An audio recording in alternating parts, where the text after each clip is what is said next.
Magandang araw sa inyong lahat. Gusto ko lamang pong batiin ng happy 18 year wedding anniversary ang pinakamamahal at ang aking dawan. Ayan. Sa lahat ng nakilala ko, mula noon hanggang ngayon, you are my dawan. Para sa akin, hindi ka man perfectong asawa, pero para sa akin, ikaw yung material husband na tinatawag. Ayan. Parang kailan lang nung tayong dalawa ay nagsimula na sinupladuhan mo pa ako sa text kung saan napagdesisyon na nating magkita sa SM Manila. Doon tayong dalawa nagsimula na sabihin mo nating hindi ako kagandahan, astigin, may pagka-tomboy, pero parang doon na yata nahulog yung loob mo sa akin. Ako naman, parang wala lang. Kasi on the first met natin, hindi ko rin naman mawari kung ano yung pakiramdam na meron ka. Kasi, alam yung tipo ng, hindi naman ako yung tipo ng babae na kukuyapit ka agad. Pero sa'yo iba eh. Iba yung naramdaman ko na parang komportable ako kaagad nung makita kita. Hindi ka rin naman gwapo or sabihin natin hindi ka rin namang ano sa iba. Pero, yung pakiramdam na masasabi ko na ewan, basta hindi ko ma-explain. At ito tayo ngayon. Sa dami ng pagsubok, sa dami ng pinagdaanan nating dalawa, sa dami ng mga bagay na nangyari na hindi natin sinasadya o nangyari sa pagsasama nating nalampasan natin, lalo na yung panahon ng LDR. Eto tayo, 5 taon sa panahon ng LDR at matatapos na dahil sa nalalapit na pag-uwi ko sa susunod na buwan. Alam ko asawa na napakarami na nating pinagdaan ng pagsubok. Pagsubok na halos gusto ko nang bumitaw. Alam mo yan. Sa mga bagay na nangyari sa atin sa loob ng 18 taon, away, bate, lahat-lahat na nangyari. Salamat sa Diyos kasi eto pa rin tayo. At sana dumating pa tayo ng higit pa rito sa 18 taon. Inaasahan ko na sana hanggang sa pagputi ng mga buhok nating dalawa, hanggang sa hindi na ako makakilos ng maayos, wag na wag mo kong iiwan. Ayaw na ayoko na lagi mong sinasabing mauuna ka sa akin. Alam ko naman na may mauuna or maano, pero sana i-enjoy pa natin yung mga oras at panahon na magkasama tayong dalawa at malakas pa. Ang sentro ng pagmamahala natin ay ang nasa taas, lalong-lalo na yung 4 nating anak. Siguro may mga pangyayari na minsan talagang nagagalit ako ng sobra, nakakapagsalita ako ng hindi maganda.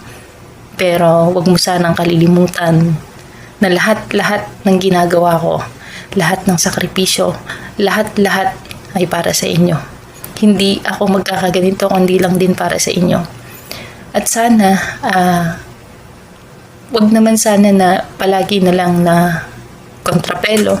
Yung tipo ng suporta lang yung kailangan ko. Yung suporta na hindi ko kailangan ng kahit na ano pa mang tanong. Kasi kung kilala mo ako ng lubusan, hindi ka mag-aatubili sa mga bagay na gusto ko. Kasi higit kanino man di ba? Alam mo naman na may mga desisyon at may mga bagay akong ginagawa na hindi naman para sa akin talaga. At lagi kong inuuna ay kayo. Ang sarili ko, baliwala yan. Basta ito lang, asawa, ang iyong pakakatandaan hanggang sa huling hininga ko. Minsan mang nawala yung pagmamahal ko sa'yo. Literal at alam mo yan. Hanggang sa huling hininga ko, sasamahan kita. At ikaw lang. Until the end. Until my death. Sa'yo lang ako. At sana ganun ka rin. At isa lang ang kaya kong ipangako. Hindi kita ikakatwa or hindi ko sasabihin na hindi kita asawa. Hindi kita itatago sa kahit na kanino man. Dahil para sa akin, ikaw lang yung nag-iisang lalaki na sasabihin kong rare sa mundong ito. Lalo na sa panahon natin ngayon. Hindi ka man perfecto, pero para sa akin, ikaw yung ideal husband na hinahanap ko. Maraming salamat sa lahat-lahat. At na palagi ka pa rin nandyan sa kabila ng lahat ng nangyari. At sana hanggang sa dulo. At sana hanggang sa muli. Ganon pa rin tayo. Walang bitawan, walang iwanan. I love you so much and happy anniversary again.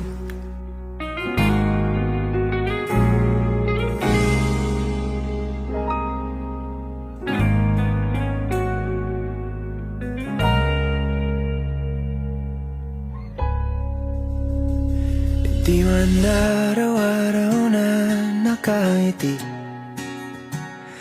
Ilang beses na rin tayong humihindi. Di na mapilang ang ating mga tampuhan. Away ba't di natin di na namamalayan? Eto tayo, ngunit sa huli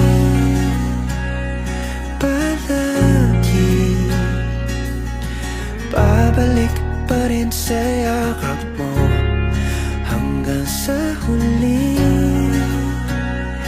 palagi pipiliin kong maging sa'yo.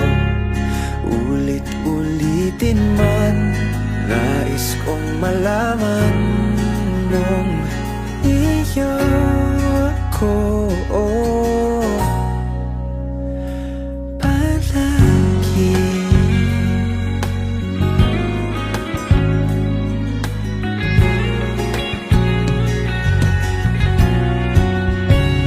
Kung balikan man ang hirap, luhat lahat, ikaw ang paborito kong desisyon na.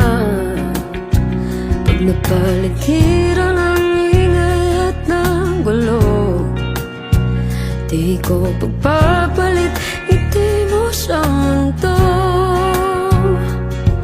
Oh, eto tayo Sa huli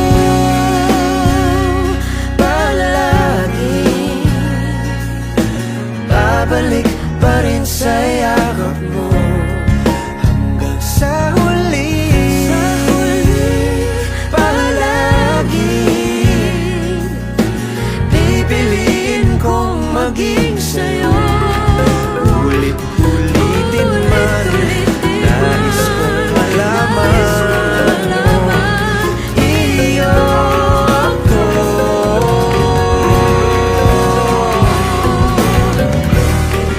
Sa pagdating ng ating pilak at ginto, diamante may abutin, ikaw pa rin aking bituin, nagtatangi kong dalangin. Kung sa